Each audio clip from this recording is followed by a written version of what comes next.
I'm making a video today that's not a technical topic, but more of a philosophical question. If you own a first-gen Nissan Xterra, you by definition have an old vehicle. And along with old vehicles comes maintenance, repairs, unscheduled downtime that can really be a pain. Now every person has to be able to make that judgment call for yourself on when is enough and when is it no longer worth keeping the vehicle. And I'm sad to say that I have reached my breaking point. I'm pretty handy with a wrench, and I've been able to make pretty much any repair that I've needed on any of my vehicles, but alas, I was stumped. What is that part that I was unable to fix myself? Well, let me tell you the story of a front CV axle. The boot was ripped, it was throwing grease everywhere, it was getting on belts, the belts were squealing, so I said no problem, I can replace a CV axle. Well, I removed all of the suspension components to get to the front half of the CV axle, but the other end of the CV axle was just seized in the transmission. I had removed all of the bolts, all of the snap rings, everything that holds it in, and I just couldn't get that CV axle out. I tried an air chisel, I tried 2 full cans of PB Blaster, I hammered on it with a slide hammer for 3 straight weeks. I got injured in the process using large pry bars and hitting myself in the head with a nail puller. Not fun, by the way.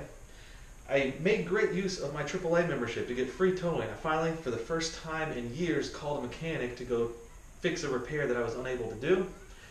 And he took a look at it. He said, man, I've never seen a CV axle stuck like this in my entire life. He hammered on it, he tried his air chisel, he tried all the tricks that he had, and he said, you know what, it's just not worth fixing the vehicle anymore. That CV axle is stuck. In order for him to finally remove it, he is going to have to remove exhaust components, he's going to have to drop the transmission down, remove the other CV axle and try and punch it out from the other side. And it just wasn't worth it for an older vehicle. So I finally reached my breaking point, and I want the headache to be gone. Now, if you're mechanically inclined, you might notice that I'm not talking about the Nissan Xterra because it was my 1999 Lexus ES300.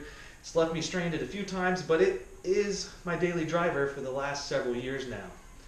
So I'm finally done with that vehicle, 205,000 miles on it. And it's more of a headache than it's worth, so I paid $170 for the mechanic to tell me it's not worth fixing so I could sell it to a scrapyard for $95. So on that note, it's time to pass the torch of daily driving duty to the Nissan Xterra here, and hopefully still have some fun on the trails with it, and hopefully avoiding some downtime. So on that note, let's commemorate the life of the vehicle and pour out a drink.